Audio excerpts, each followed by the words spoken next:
Hello everybody and happy almost Thanksgiving break.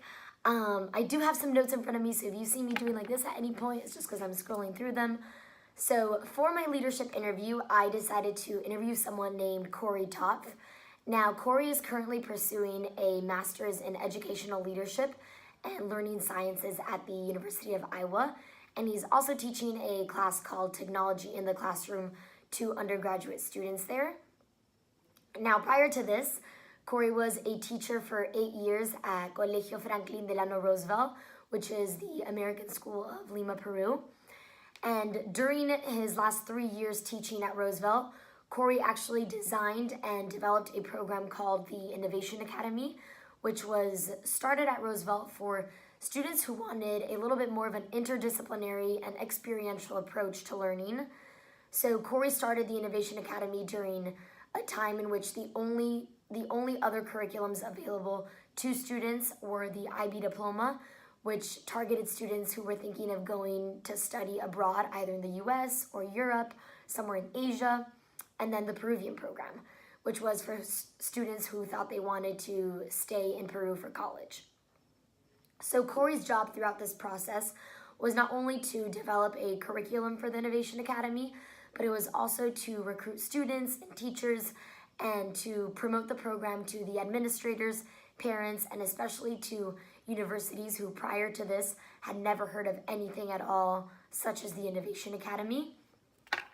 Now, I attended Roosevelt, and the Innovation Academy was actually started during my junior year of high school. So I know Corey because together with about 15 other students from a class of about 100, we became the founding class of the Innovation Academy. And during the 2 years that I took the Innovation Academy, Corey really went from being just a teacher to a lifelong mentor.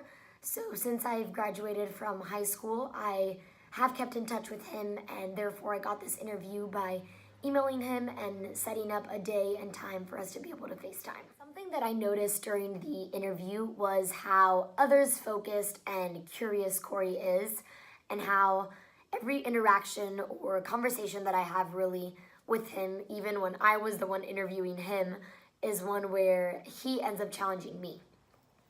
So there's two examples to demonstrate this. The first one was when I was done with the interview, I was going to thank him for his time, and Corey's like, "No, Gisela, wait, can I ask you a question now?" And I'm like, "Sure." And he goes ahead and says, "What have been your biggest takeaways from this course? How do you see leadership differently? And what about leadership that you believed going into this course has been solidified by the course, if anything at all?"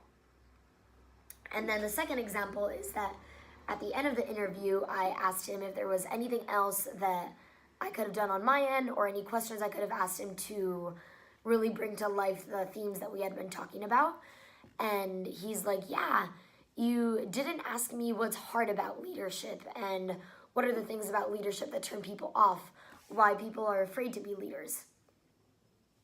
So it was these instances that allowed me to think during the interview how to me, Corey really depicts what we talk about in class in regards to servant leadership, because in both of these scenarios specifically, even though the interview was supposed to be about him, he wanted to challenge me by asking me to reflect on the biggest takeaways I had from the class, and by also making sure that the questions I was asking him would allow me to develop a holistic understanding of both the positives and the negatives and why people want to be leaders, but also what scares people away from leadership. One of the key leadership characteristics that Corey discussed in the interview was how leadership is a process.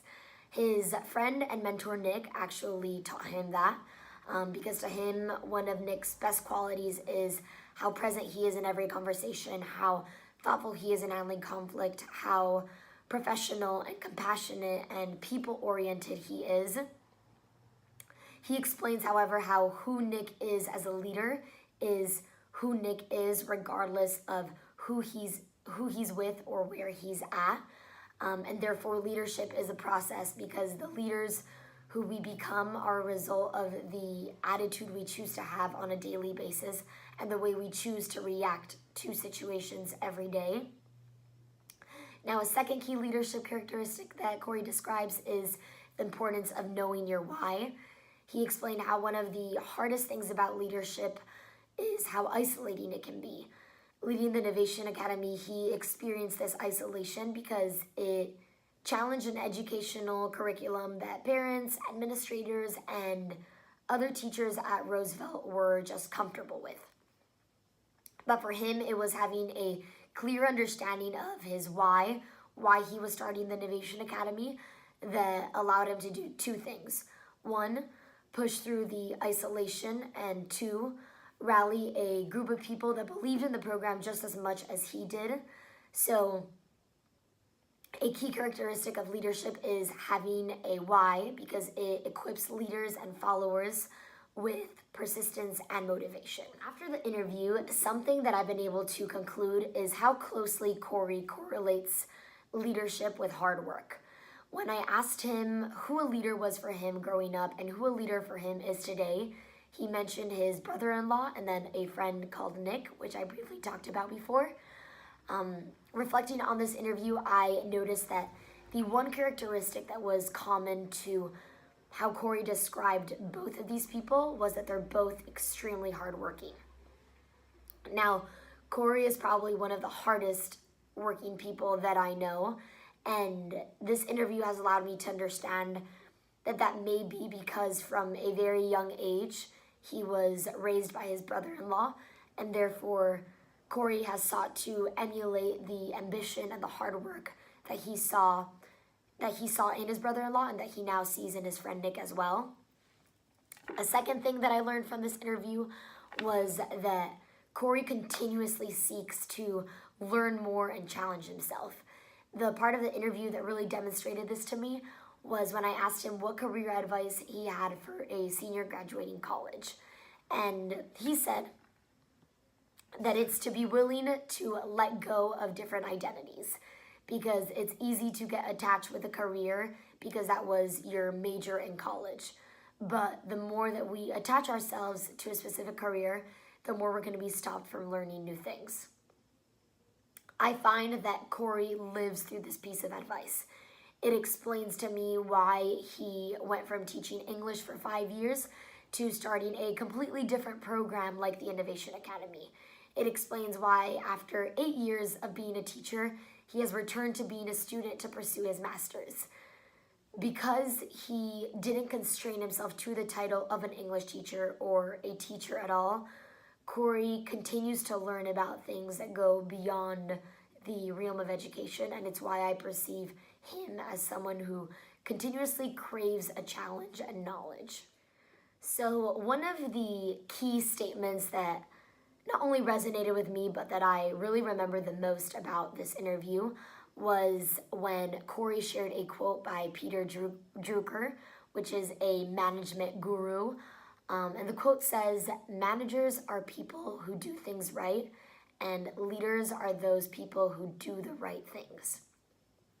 He then explained to me how he believes that a lot of teachers are managers. They do things right by planning a curriculum that they make sure covers what it's supposed to cover. But a teacher who is a leader is someone who steps back and says, is this really what we should be doing? Or are we just studying this curriculum because it's always been that way? So to Corey, and I couldn't agree with him more, this quote highlights how important it is for leaders to constantly question things, to question the validity of the work that they're doing, and to make sure that once something has been questioned deeply, it is true and it is important to do. So it goes from something that's questioned to something that becomes a value that the leader will then lead by. Thank you everybody for watching. That was my leadership interview. I really couldn't have thought of a better person to conduct this interview to. He really expanded on a lot of the things that we've covered in class, and that I'm excited to continue covering in class for the remainder of this semester. Happy Thanksgiving!